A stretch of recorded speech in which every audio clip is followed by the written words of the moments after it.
ನೀವು detail address ಹೇಳೋದೇ ಬೇಡ. ಇಡೀ ಊರಲ್ಲಿ ಯಾರಿಗೆ ಕೇಳಿದರೂ ಕೂಡ ಹೇಳ್ತಾರೆ. ಅಷ್ಟು ಮೂಲ ಸ್ವರೂಪವನ್ನು ರಚಿಸಿದವರು ಕರ್ನಾಟಕದ ಕಲಾವಿದರು ಅಂತ ನಾವು ಹೆಮ್ಮೆಯಿಂದ ಹೇಳ್ಬೇಕ್ರಿ. ಇಲ್ಲಿ ನೋಡಿ, ಈ ಬಾರಿ ಅಯೋಧ್ಯೆಯ ಶ್ರೀರಾಮ ಮಂದಿರದ ಪ್ರತಿಕೃತಿಯನ್ನೇ ನಮ್ಮ ಪ್ರಧಾನಮಂತ್ರಿ ನರೇಂದ್ರ ಮೋದಿಯವರು ಈ ದೇವಾಲಯಕ್ಕೆ ಭೇಟಿ ಕೊಟ್ಟಿದ್ದಾರೆ. ನಮಸ್ಕಾರ ಸನ್ಮಿತ್ರ ವೀಕ್ಷಕ ಮಹೋದಯರೇ, ನೀವೆಲ್ಲ ತುಂಬ ಚೆನ್ನಾಗಿದ್ದೀರಾ ಅಂತ ಬಯಸ್ತೇನೆ. ಇದೀಗ ಕಾರ್ತಿಕ ಅಮಾವಾಸ್ಯೆ ಮುಗಿದ ಮೇಲೆ ಹಬ್ಬಗಳ ಪರ್ವಕ್ಕೆ ಒಂದು ಅಲ್ಪ ವಿರಾಮ ಸಿಕ್ಕಿದೆ. ಇದೀಗ ನಿಮಗೆ ಒಂದಿಷ್ಟು ಸಂಸ್ಕೃತಿಯ ಪರಿಚಯ ದರ್ಶನ ಮಾಡಿಸ್ತೇನೆ. ಕರ್ನಾಟಕಕ್ಕೆ ದಸರಾದಂತೆ ಮಹಾರಾಷ್ಟ್ರಕ್ಕೆ ಗಣೇಶೋತ್ಸವ ತನ್ನ ನಾಡ ಹಬ್ಬ. ಇಲ್ಲಿ ಅದನ್ನು ತುಂಬ ಶ್ರದ್ಧಾಭಕ್ತಿಯಿಂದ ತುಂಬ ಅದ್ಧೂರಿಯಾಗಿ ಆಚರಿಸ್ತಾರೆ. ಮೈಸೂರು ಅಂದರೆ ದಸರಾ, ಬೆಂಗಳೂರು ಅಂದರೆ ಕರಗ, ಶಬರಿಮಲೆ ಅಂದರೆ ಅಯ್ಯಪ್ಪ, ತಿರುಪತಿ ಅಂದರೆ ತಿಮ್ಮಪ್ಪ, ಕಾಶಿ ಅಂದರೆ ವಿಶ್ವನಾಥ. ಹಾಗೆಯೇ ಪುಣೆ ಅಂದರೆ ಈ ದಗಡು ಶೇಟ್ ಗಣಪತಿಯ ಹೆಸರು ಜೊತೆಯಾಗಿ ಕೇಳಿ ಬರ್ತದೆ. ಅಷ್ಟು ಪ್ರಖ್ಯಾತಿಯನ್ನು ಪಡೆದಿರುವಂಥದ್ದು ಈ ಒಂದು ಗಣಪ. ಪುಣೆ ಮಹಾನಗರಿ ತನ್ನ ಆಚಾರ ವಿಚಾರ ಸಂಸ್ಕೃತಿಗಳಿಗೆ ಪ್ರಖ್ಯಾತಿಯನ್ನು ಪಡೆದಿರುವಂಥ ಊರು. ಇದರ ಮಧ್ಯೆ ಈ ದಗಡು ಶೇಟ್ ಗಣಪತಿ ಎಲ್ಲಿದೆ ಅಂತ ನೀವು ಡೀಟೇಲ್ ಅಡ್ರೆಸ್ ಹೇಳೋದೇ ಬೇಡ. ಇಡೀ ಊರಲ್ಲಿ ಯಾರಿಗೆ ಕೇಳಿದರೂ ಕೂಡ ಹೇಳ್ತಾರೆ. ಅಷ್ಟು ಪ್ರಖ್ಯಾತಿಯನ್ನು ಪಡೆದಿರುವಂಥದ್ದು. ನಮ್ಮ ದೇಶದಲ್ಲಿ ಈ ಗಣಪತಿಗಿಂತಲೂ ದೊಡ್ಡದಾದ ಹಲವು ಗಣಪತಿಗಳು ಇರಬಹುದು. ಇದಕ್ಕಿಂತಲೂ ಶ್ರೀಮಂತವಾಗಿರುವ, ಇದಕ್ಕಿಂತಲೂ ಹೆಚ್ಚು ಹಣವನ್ನು ಖರ್ಚು ಮಾಡುವ, ಇದಕ್ಕಿಂತಲೂ ಹೆಚ್ಚು ಜನಸಂದಣಿ ಸೇರುವ ಗಣಪತಿ ಇರಬಹುದು. ಹಾಗೆ ಇದ್ದರೂ ಕೂಡ ನಮ್ಮ ದೇಶಾದ್ಯಂತ ಈ ಗಣಪತಿ ವಿಶಿಷ್ಟವಾದ ರೀತಿಯಲ್ಲಿ ಪ್ರಖ್ಯಾತಿಯನ್ನು ಪಡೆದಿದೆ. ಪುಣೆ ನಗರಕ್ಕೆ ಬರುವಂಥವ್ರು ಯಾರೂ ಕೂಡ ಬಹುತೇಕ ಈ ಗಣಪತಿಯನ್ನು ನೋಡದೇ ಹೋಗಿರೋದು ತುಂಬ ವಿರಳ. ಅಷ್ಟು ಖ್ಯಾತಿ ಈ ಗಣಪನದ್ದು. ಹಾಗಾದರೆ ಈ ಗಣಪನನ್ನು ನಾನು ನಿಮಗೆ ತೋರಿಸ್ತೇನೆ, ಬನ್ನಿ. ಹಲೋ ಎಲ್ಲರಿಗೂ, ಗುಡ್ ಮಾರ್ನಿಂಗ್. ಪುಣೆ ದಗಡು ಶೇಟ್ ಹಲವಾಯಿ ಗಣಪತಿಯ ದರ್ಶನಕ್ಕೆ ಬಂದಿದ್ದೇನೆ. ಬೆಳಗಿನಿಂದಲೇ ಸಾಕಷ್ಟು ಜನಸಂದಣಿ ಇದೆ, ಸಾಕಷ್ಟು ಕ್ರೌಡ್ ಇದೆ, ಸಾಕಷ್ಟು ರಶ್ ಇದೆ. ಬೆಳಗಿನಿಂದಲೇ ಚಿಟಿ ಮಳೆಯ ಪುಟ್ಟ ಹನಿಗಳು ನಮ್ಮ ಮೇಲೆ ಬೀಳ್ತಾ ಇದೆ. ಇದರ ನಡುವೆ ನಾನು ಈ ಗಣಪತಿ ಹಬ್ಬದ ಸಂದರ್ಭದಲ್ಲಿ, ಗಣೇಶ ಚತುರ್ಥಿಯ ಸಂದರ್ಭದಲ್ಲಿ ಈ ಗಣಪನನ್ನು ನೋಡೋದಕ್ಕೆ ಹೊರಟಿದ್ದೇನೆ. ಈ ಮಾರ್ಗ ಮಧ್ಯದಲ್ಲಿ ಈ ಗಣಪನ ಬಗ್ಗೆ ನನಗೆ ಗೊತ್ತಿರುವಷ್ಟು ಇತಿಹಾಸ ತಿಳಿಸ್ತೇನೆ. ಬೀದಿಯ ಪ್ರಾರಂಭದಿಂದ ಗಣಪನ ಮಂಟಪದವರೆಗೂ ಸುಮಾರು 1 ಕಿಲೋಮೀಟರ್ ಅಂತರದಲ್ಲಿ ಜಾತ್ರೆಯ ವಾತಾವರಣ ಮನೆ ಮಾಡಿರ್ತದೆ. ಇಲ್ಲಿ ನೋಡಿ, ಒಬ್ಬ ಹುಡುಗ ಏನೋ ಸರ್ಕಸ್ ಮಾಡ್ತಾ ಇದ್ದಾನೆ. ಇಲ್ಲಿ ಇರುವ ಪರ್ಮನೆಂಟ್ ಅಂಗಡಿಗಳಿರ್ಬೋದು, ಹೋಟೆಲ್ಗಳಿರ್ಬೋದು, ಇಲ್ಲಿ ಸಿಗುವ ವಸ್ತು ಮತ್ತು ಆಹಾರ ಬಹುಪಾಲು ಒಳ್ಳೆಯ ಗುಣಮಟ್ಟದ್ದಾಗಿರ್ತದೆ. ಯಾವುದೇ ರೀತಿಯಲ್ಲಿ ಕಳಪೆ ವಸ್ತುಗಳನ್ನು ಏನೋ ಜಾತ್ರೆಯಲ್ಲಿ ಸಿಕ್ತು ಅಂತ ಇಲ್ಲಿ ಮಾರೋದು ಸ್ವಲ್ಪ ಕಡಿಮೆ. ಇಲ್ಲಿ ಮಳೆ ಬರ್ತಾ ಇದೆ ಇಷ್ಟೆಲ್ಲ ಜನರ ನಡುವೆ. ಅದು 1839ನೇ ಇಸ್ವಿ. ಆಗ ಪುಣೆ ನಗರಿಯಲ್ಲಿ ದಗಡು ಶೇಟ್ ಹಲ್ವಾಯಿ ಅನ್ನುವಂಥ ಒಬ್ಬ ಸಿಹಿ ತಿಂಡಿಯ ವ್ಯಾಪಾರಿ, ಅವರು ತುಂಬ ಪ್ರಖ್ಯಾತರಾಗಿದ್ದರು. ಅವರನ್ನು ಬ್ರಿಟಿಷರು ಸಹ ಗೌರವದಿಂದ ಕಾಣ್ತಾ ಇದ್ದರು. ಅವರಿಗೆ ಕೀರ್ತಿಗಾಗಲಿ, ಹಣಕ್ಕಾಗಲಿ, ಸಂಪತ್ತಿಗಾಗಲಿ ಯಾವುದೇ ರೀತಿಯಲ್ಲಿ ಕೊರತೆ ಇರಲಿಲ್ಲ. ಹೀಗಿರುವಾಗ ಆ ಸಂದರ್ಭದಲ್ಲಿ ಪುಣೆ ಮಹಾನಗರದಲ್ಲಿ ಪ್ಲೇಗ್ ಮಹಾಮಾರಿ ಬಂದೆರಗಿತ್ತು. ಆವತ್ತಿನ ಕಾಲದಲ್ಲಿ ಪ್ಲೇಗ್ ಮಹಾಮಾರಿ ಈಗ ಬಂದಿರುವಂಥ ಕೊರೋನಾಗಿಂತಲೂ ಭೀಕರವಾಗಿತ್ತು.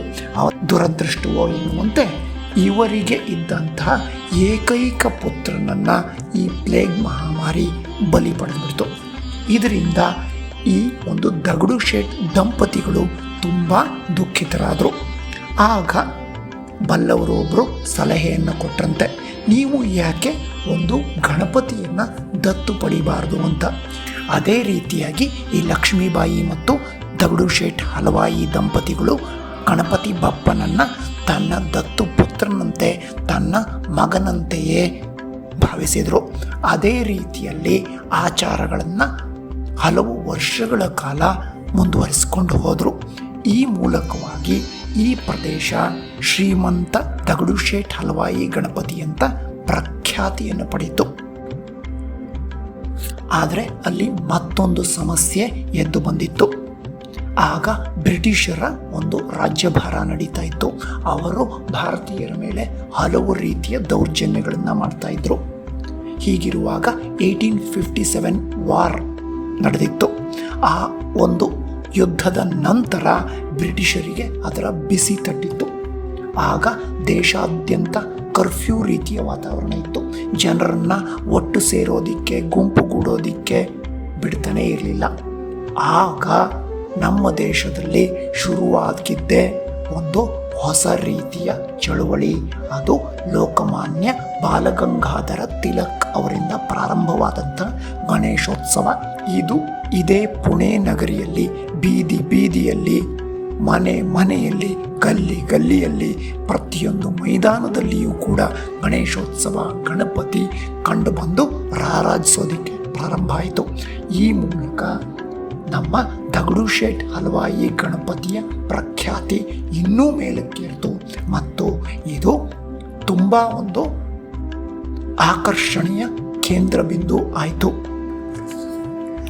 ಆದರೆ ಈ ಒಂದು ಗಣಪತಿಯ ಜೊತೆಯಲ್ಲಿ ನಮ್ಮ ಕನ್ನಡಿಗರ ಅತ್ಯಂತ ದೊಡ್ಡ ಕಾಂಟ್ರಿಬ್ಯೂಷನ್ ಇದೆ ಅನ್ನೋದನ್ನು ನೀವು ನಂಬಲೇಬೇಕು. ಇದರ ಆಕೃತಿ ಹೇಗೆ, ಏನು ಅನ್ನುವುದರ ಬಗ್ಗೆ ಕೆಲವು ಗೊಂದಲಗಳು ಬಂದವು. ಆ ಸಂದರ್ಭದಲ್ಲೇ ಇವರಿಗೆ ಸಿಕ್ಕಿದ್ದು ನಮ್ಮ ಕರ್ನಾಟಕದ ಶಂಕರಪ್ಪ ಶಿಲ್ಪಿ ಮತ್ತು ನಾಗೇಶ್ ಶಿಲ್ಪಿ ಅನ್ನುವಂತಹ ಇಬ್ಬರು ಮಹಾನ್ ಕಲಾವಿದರು. ಅವರು ಈಗ ನಿಮಗೆ ಕಾಣಿಸ್ತಾ ಇದೆಯಲ್ಲ, ಇದೇ ಗಣಪನ ಮೂರ್ತಿಗೆ ಒಂದು ಮೂರ್ತ ರೂಪವನ್ನು ಕೊಟ್ಟವರು. ನೀವು ಪ್ರಪಂಚದಲ್ಲಿ ಇರೋ ಕೆಲವು ಮೂರ್ತಿಗಳನ್ನು ನೀವು ಆ ಮೂರ್ತಿಯ ಕಡೆಗೆ ಕಣ್ಣಲ್ಲಿ ಕಣ್ಣಿಟ್ಟು ನೋಡಿದರೆ ಆ ಮೂರ್ತಿ ನಿಮ್ಮನ್ನು ಯಾವ ದಿಕ್ಕಿನಿಂದನೂ ನೋಡ್ತಾ ಇದೆಯೇನೋ ಅಂತ ಅನ್ನಿಸುತ್ತೆ. ಹಾಗೆ ಆಗೋದಕ್ಕೆ ಕಾರಣ ಏನೋ ಅದು ಅದರ ಹಿಂದ್ಗಡೆ ಇರೋವಂಥ ಒಂದು ಕಲಾವಿದನ ಒಂದು ಕೈಚಳಕ. ಇದರ ಹಿಂದೆ ಇರೋವಂಥ ಹೀಗೆ ಆಗೋದಕ್ಕೆ ಇದರ ಹಿಂದ್ಗಡೆ ಇರುವಂಥ ಆಪ್ಟಿಕಲ್ ಇಲ್ಯೂಷನ್ನಿನ ಫಿಸಿಕ್ಸ್ ಕಾರಣ. ಎರಡೂ ಕಣ್ಣುಗಳು, ಮೂರ್ತಿಯ ಎರಡೂ ಕಣ್ಣುಗಳು ಪರ್ಫೆಕ್ಟ್ ಅಲೈನ್ಮೆಂಟ್ ಆಗಿದ್ದರೆ, ಮುಖ ಕರೆಕ್ಟಾಗಿ ಎಡಬಲಗಳು ಎಕ್ಸಾಕ್ಟ್ ಐಡೆಂಟಿಕಲ್ ಆಗಿದ್ದರೆ ಆಗ ಮಾತ್ರ ಆ ಮೂರ್ತಿ ನಿಮ್ಮನ್ನು ನೋಡ್ತಾ ಇದೆಯೇನೋ, ನೀವು ಯಾವ ಕಡೆಯಿಂದ ನೋಡಿದ್ರೂ ಆ ಕಡೆ ನಿಮ್ಮನ್ನು ನೋಡ್ತಾ ಇದೆಯೇನೋ ಅಂತ ಅನಿಸುತ್ತೆ. ಈ ರೀತಿಯ ಪರ್ಫೆಕ್ಟ್ ಅಲೈನ್ಮೆಂಟ್ ಇರುವಂಥ ಒಂದು ಮೂರ್ತಿಯ ಒಂದು ಮೂಲ ಸ್ವರೂಪವನ್ನು ರಚಿಸಿದವರು ನಮ್ಮ ಕರ್ನಾಟಕದ ಶಿಲ್ಪಿಗಳು, ಕರ್ನಾಟಕದ ಕಲಾವಿದರು ಅಂತ ನಾವು ಹೆಮ್ಮೆಯಿಂದ ಹೇಳಬೇಕ್ರಿ. ಇಲ್ಲಿ ನೋಡಿ, ಈ ಬಾರಿ ಅಯೋಧ್ಯೆಯ ಶ್ರೀರಾಮ ಮಂದಿರದ ಪ್ರತಿಕೃತಿಯನ್ನೇ ಮಂಟಪವನ್ನಾಗಿ ನಿರ್ಮಿಸಿಬಿಟ್ಟಿದ್ದಾರೆ. ಎಷ್ಟು ಅದ್ಭುತವಾಗಿದೆ. ನನಗಂತೂ ಒಮ್ಮೆ ಬೇಸರ ಆಯಿತು, ಇಷ್ಟು ಚೆನ್ನಾಗಿ ಮಾಡಿರುವಂಥ ಒಂದು ಮಂಟಪವನ್ನು ಎಲ್ಲ ಹಬ್ಬ ಮುಗಿದ ಮೇಲೆ ಡಿಸ್ಮೆಂಟ್ಲ್ ಮಾಡಿ ಇಟ್ಬಿಡ್ತಾರಾ ಅಂತ. ಆಮೇಲೆ ಗೊತ್ತಾಯಿತು ಇದನ್ನು ಬೇರೆ ಕಡೆ ಎಲ್ಲಾದರೂ ಮರುಬಳಕೆ ಮಾಡಬಹುದು ಅಂತ.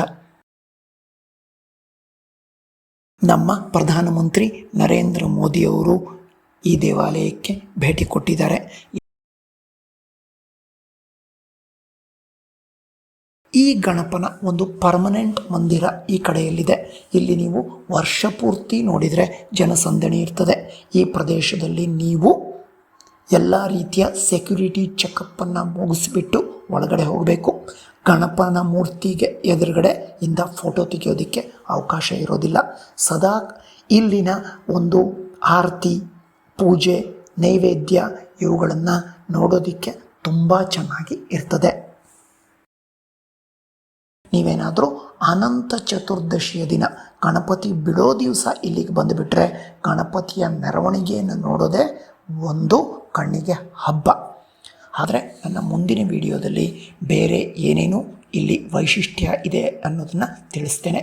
ಅಲ್ಲಿವರೆಗೂ take care. Thank you. Bye bye. ನಮಸ್ಕಾರ.